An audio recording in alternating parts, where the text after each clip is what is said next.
না তাই বিচৰা বিউটিচিয়ান হয়, না আপুনি বিচৰা ইঞ্জিনিয়াৰ হয়, না সি বিচৰা শিক্ষক হয়, না আপুনি বিচৰা ডক্টৰ হয়, একো নহয়, বৰবাদ। এইটো হৈছে আমাৰ ভুল।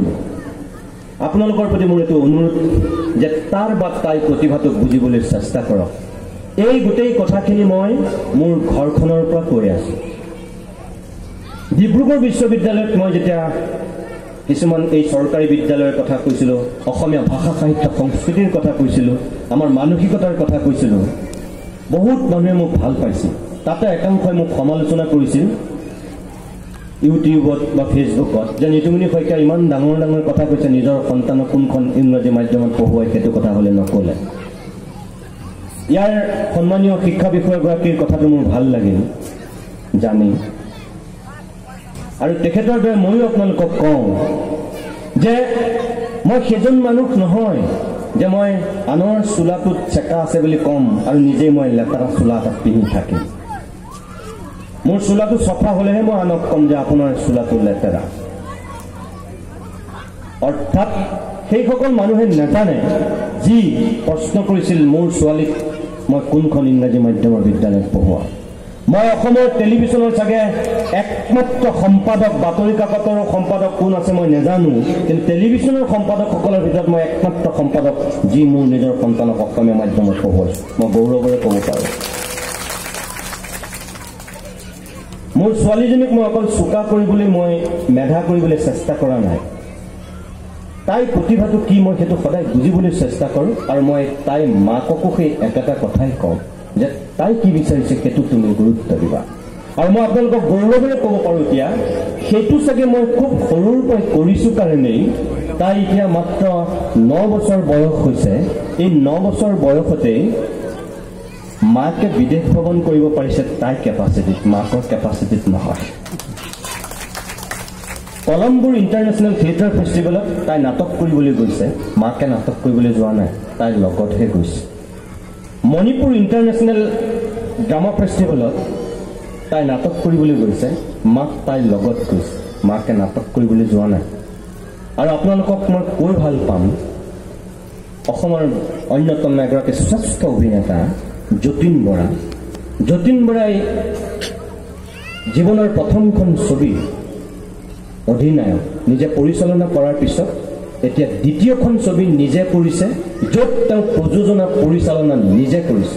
অৰ্থাৎ যতীন বৰাৰ জীৱনৰ প্ৰথমখন ছবি প্ৰযোজনা আৰু পৰিচালনা কৰা ৰত্নাকৰ, সেই ৰত্নাকৰ ছবিখনৰ যিটো মূল শিশু চৰিত্ৰ মোৰ ছোৱালীজনীয়ে কৰিছে। অৰ্থাৎ মই যে আপোনালোকক এই কথাকেইটা কৈছোঁ, মই মোৰ ঘৰৰ পৰা কৈ আছোঁ। মই আনক ক'ম ঘৰত মই বেলেগ কৰিম, সেইটো হ'ব নোৱাৰে। মই তাইৰ প্ৰতিভাটো বুজিবলৈ চাই আছোঁ, আৰু মই তাইক খোলাকৈ কৈছোঁ তুমি কেতিয়াও ইঞ্জিনিয়াৰ হৈ দিব নালাগে, তুমি মহাকাশ বিজ্ঞানীও হৈ দিব নালাগে, তুমি ডক্টৰো হৈ দিব নালাগে।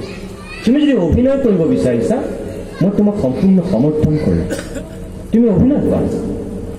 কিয় আমাক কি ভাল অভিনেত্ৰী নালাগে, আমাক ভাল সাংবাদিক নালাগে, আমাক ভাল সাহিত্যিক নালাগে, আমাক ভাল শিক্ষক নালাগে, ভাল শিক্ষা বিষয়া নালাগে, আমাক সকলো লাগে।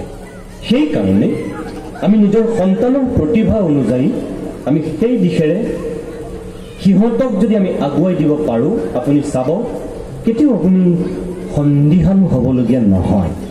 আপুনি ভাল মানুহ সৃষ্টি কৰাত গুৰুত্ব দিলে কেতিয়াও আপুনি মৃত্যুৰ সময়ত তাৰ বা তাইৰ মুখখন চাবলৈ আপুনি হাহাকাৰ কৰিবলগীয়া নহয়।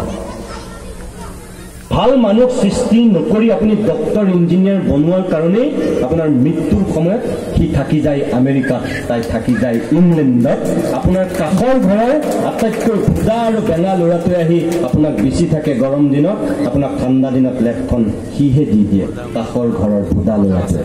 আপোনাৰ সেই চোকা আৰু ডক্টৰ হোৱাটো ক'ৰবাত থাকি যায়, আপোনাৰ কাষত নাথাকে।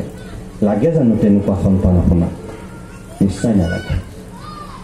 এই যে মানুহ হোৱাৰ কথাটো মই কৈছোঁ, আপুনি মানুহ কৰক, তাক মানুহ কৰক। সি তেতিয়া ডক্টৰো হ'ব, সি ভাল মানুহো হ'ব। আমাৰ সেইটোৱেই অভাৱ। বহুত সময় মই কথা ক'লোঁ, মই ছাত্ৰ ছাত্ৰী আৰু অভিভাৱকৰ আগত এই কাৰণেই মই কথা কৈ থাকিব পাৰোঁ, কথা ক'ব মই বিচাৰোঁ যে মই সমাজখনলৈ পৰিৱৰ্তন অহাটো মই অন্তৰৰ পৰা কামনা কৰোঁ। আগৰ চামে যি কৰিলে, আগৰ মানুহে যি ভুল কৰিলে, সকলো বস্তু আমি অকল চৰকাৰলৈ কিয় এৰি দিম? আমি আনলৈ কিয় এৰি দিম? আমি দল সংগঠনলৈ কিয় এৰি দিম? মই ব্যক্তিগতভাৱে সমাজৰ প্ৰতি কি অৱদান আগবঢ়াইছোঁ? আপুনি নিজক সোধক এবাৰ। মোৰ অৱদান কি? আন মানুহৰ প্ৰতি মোৰ অৱদান কি?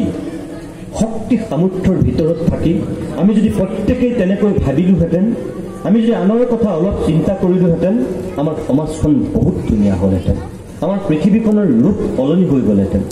কিন্তু দুৰ্ভাগ্যজনক কথা সেইটোৱেই যে আমি এতিয়া অকল নিজক লৈ ব্যস্ত, নিজৰ ঘৰখনক লৈ ব্যস্ত, নিজৰ সন্তানক লৈ ব্যস্ত।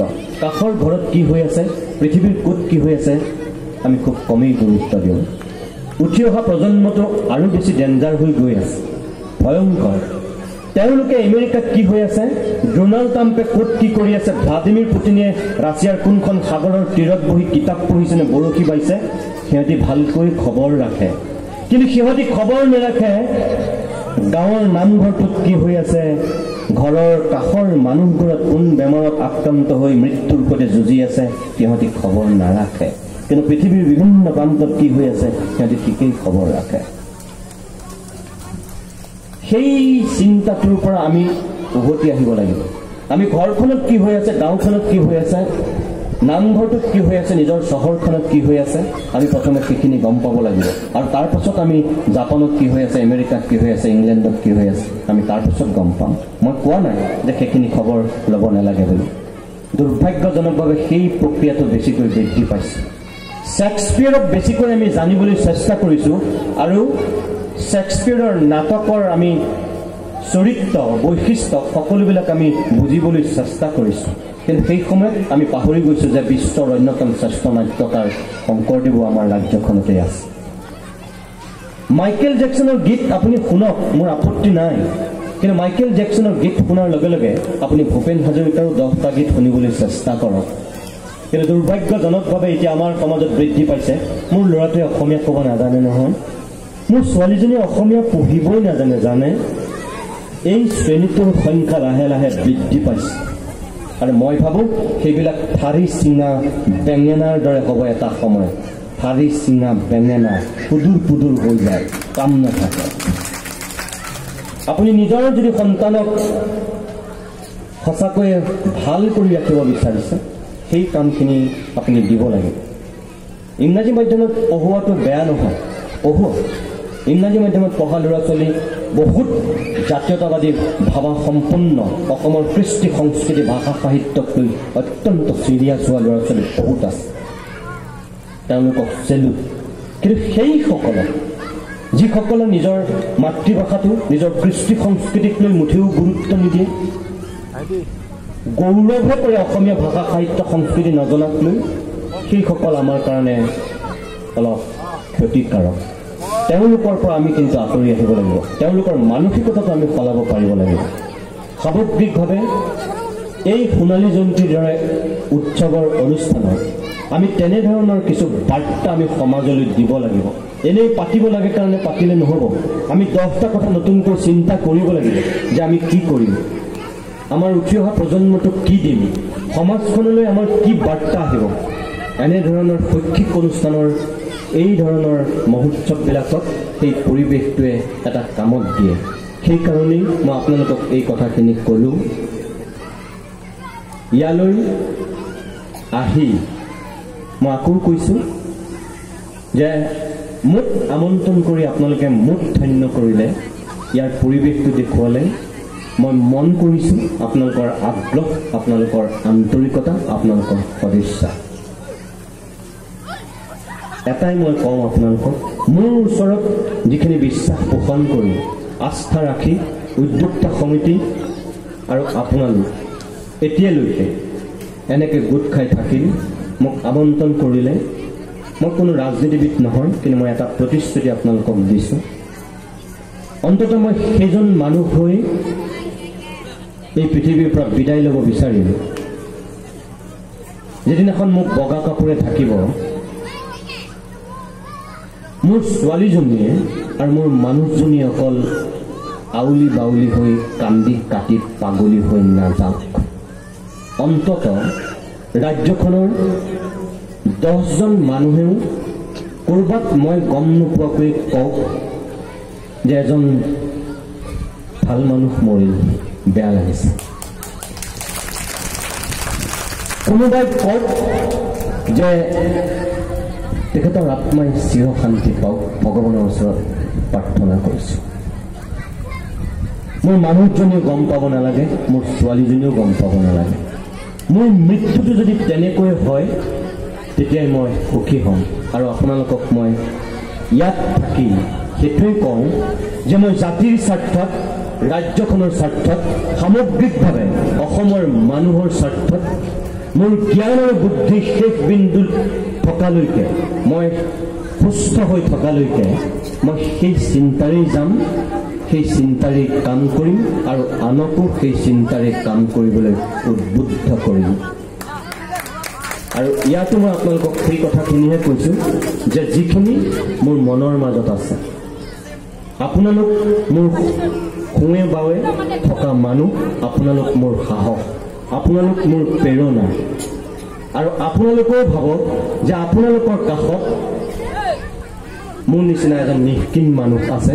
কিবা যদি আপোনাক কেতিয়াবা মোৰ দৰকাৰ হয়, মই আপোনাৰ কাষত থিয় দিওঁ।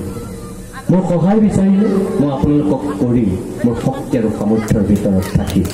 কি বিদ্যালয়ৰ ক্ষেত্ৰত হওক, কি ধেমাজিৰ ক্ষেত্ৰত হওক, কি আপোনালোকৰ শৈক্ষিক, সামাজিক, সাংস্কৃতিক যি ক্ষেত্ৰতেই নহওক, শক্তি সামৰ্থ্য অনুযায়ী মই আপোনালোকৰ লগত থাকিম, সহযোগিতা আগবঢ়াম। পুনৰবাৰ সকলোলৈকে মই আন্তৰিক ধন্যবাদ আৰু কৃতজ্ঞতা জ্ঞাপন কৰিছোঁ।